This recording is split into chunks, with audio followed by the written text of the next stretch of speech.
저는 좀 이게 조금 문화 충격이었던 게 미국에 있었을 때는 이런 거를 본 적이 없었거든요. 한국에 오니까 그때 당시에 스티로폼이었거든요. 다 재질로 애들 쉼터를 만들어줬다는 게 난 그게 좀 많이 놀라웠어요. 아, 이런 것도 애들 쉼터를 만들 수 있구나 라는 그런 부분이 있었어가지고. 안녕하세요, 아이자기 숲의 이삭입니다. 개코 아이를 많이 입양을 했다면은 제일 첫 번째로 무조건 해야 되는 게 사육장 세팅을 해야 되잖아요. 아이들이 거기서 지내야 될 장소니까. 처음 입문하시는 분들이 사육장을 셋업을 해주실 때 어떤 사육장을 이제 사용할지와 어떤 용품이 아이들에게 이제 필요할지 그 부분에 대해서 한번 대화를 나눠볼게요. 첫 번째는 사육장 종류에 대해서 한번 말씀드려볼게요. 사육장 종류가 생각보다 엄청 많아요. 종류가 많지만 그 재질은 몇 가지로 나눠져 있는데, 첫 번째는 유리, 두 번째는 여기 앞에 보시는 이제 플라스틱, 이렇게 나뉘어져 있어요. 유리 사육장 같은 경우에는 이제 여러분도 아시다시피 엄청 투명하잖아요. 그리고 무겁기도 하고, 그래서 거의 대부분 이제 집에서 비바리움이나 이런 걸 예쁘게 꾸며놓고 키우시는 분들이 주로 이제 유리 사육장을 많이 사용하시고, 플라스틱 종류의 이제 사육장 같은 경우에는 조금 튼튼한 부분도 당연히 있고요. 그리고 가볍기도 하고 청소할 때 되게 편해요. 그리고 또 하나의 장점은 이걸 좀 쌓아둘 수 있게끔 만들어진 사육장이 또 많더라고요. 그래서 이런 부분이 좀 있습니다. 앞에 보이시는 이제 두 가지 종류의 이제 플라스틱통을 제가 한번 준비해 봤는데요. 첫 번째 이 위에 보시는 조그만한 거는 저희가 잘 알고 있는 적재형 사육장이고, 보통 이 사이즈의 해칠링 아이들을 대부분 많이 키우세요. 애기들 용이고요. 애들이 커서 성장해서 이제 좀 넘어갈 때 이 큰 플라스틱 리빙박스로 이제 넘어가거든요. 이제 여기서는 성체 리키엔스 개코와 뭐 마음만 먹으면은 크레스 개코 아이들도 10개 또 키우실 수 있고요. 제가 이제 여기서 또 한 가지 좀 말씀을 드리고 싶은 부분은, 첫 입문자 분이시면은 유리 사육장으로 스타트 하시기보다는 플라스틱이나 또 아크릴 사육장으로 추천을 드리고 싶어요. 이런 플라스틱이나 아크릴 사육장이 확실히 아이들 케어해주고 관리해주는 데는 좀 더 많이 편하거든요.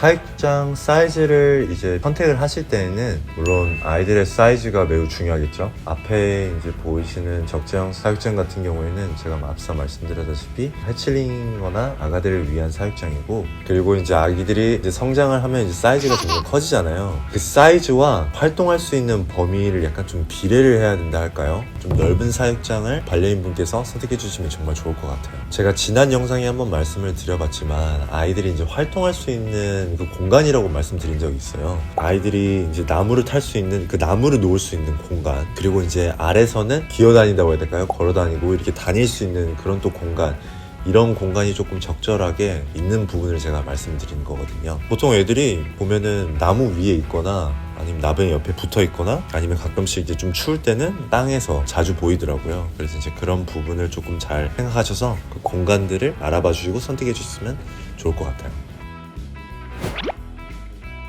물그릇을 놔주시면은 애들이 항상 물을 좀 잘 먹더라고요. 어느 개코류 아이들은 어떤 종류의 이제 파충류든 양서류든 물은 잘 먹기 때문에 물그릇은 놔주시면 정말 좋을 것 같아요.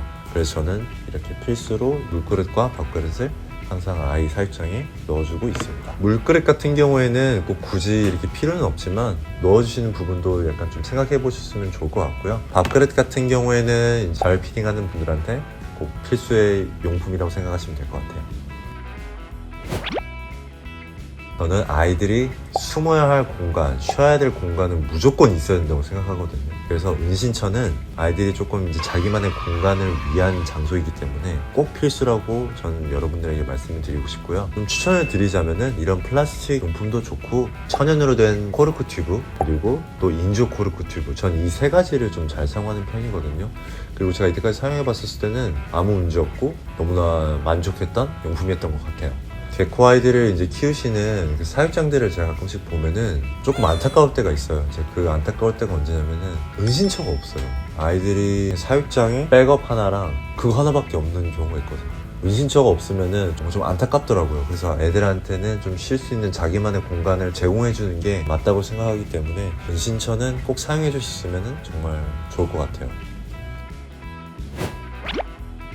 이 다음 용품 같은 경우에는 제가 한국에 들어와서 알게 된 용품이에요. 바로 백업이라는 용품이었거든요.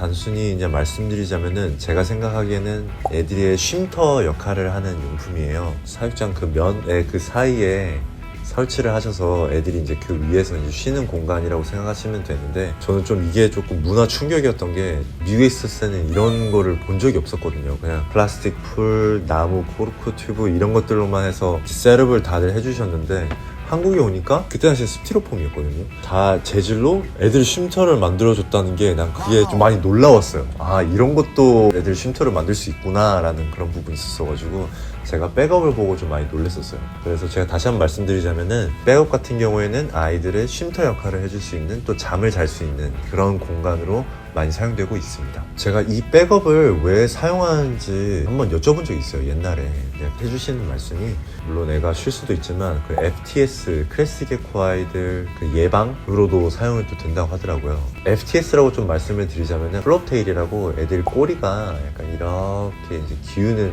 병인데요. 애들이 이제 벽에서 잘 때 꼬리가 가끔씩 이렇게 기우는 아이들이 있어요. 근데 이게 계속 지속되다 보면은 이제 FTS가 이제 걸리는데, 그런 부분도 이제 예방이 또 가능하다고 말씀해 주시더라고요. 네, 그래서 백업도 그런 부분에서 도움이 된다라고 말씀을 드리고 싶네요. 바닥재 같은 경우에는 제 개인적으로 도 사용하는 게 두 가지가 있어요.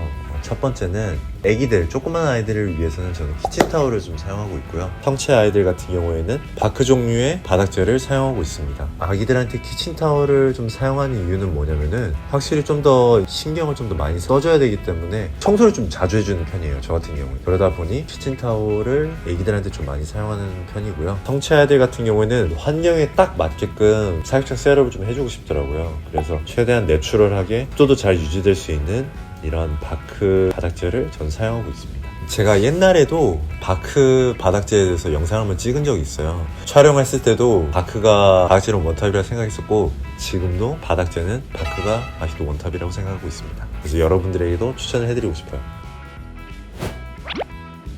마지막으로는 이제 온습도계를 말씀드리고 싶어요. 양사파충류 아이들을 키우는 데는 온도와 습도 관리가 매우 중요하잖아요. 그래서 온도와 습도계가 있는 거를 추천을 드려요. 보통 온습도계를 사육장 내부 안에다가 설치하신 분도 있지만, 저 같은 경우에는 사육방에 거기에 이제 큰 온습도계를 이제 설치해놔서 아이들의 그 방 온도와 그다음에 이제 습도가 어떤지 항상 체크를 매일매일 하거든요. 좀 다양하게 나오더라고요. 온습도계를 사육장 안에다 설치하는 것도 있고, 줄 같은 걸로 와이어 돼가지고 이제 사육장 내부만 딱 연결될 수 있게끔 그런 것도 있기 때문에, 저는 기본적으로 초보자분들에게는 온습도계는 조금 추천을 드리고 싶은 용품이라고 말씀을 드리고 싶어요. 근데 다만 유칼레도니아 게코리오 아이들을 많이 키우시는 분들은 시간이 지나 보면은 습득이 돼 있다고 해야 될까요?